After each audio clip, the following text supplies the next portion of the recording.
আসি এগো তিন দিন পরে পাতলা ডাইনি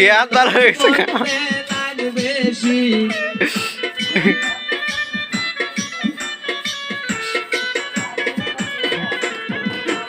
এগো তিন দিন পরে পাতলা ডাইনে লবণ দেলান বেশি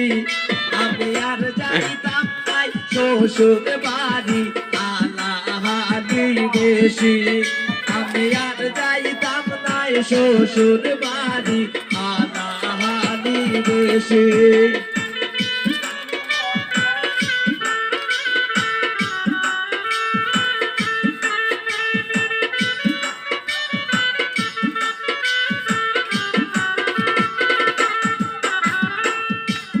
আর কে রাজন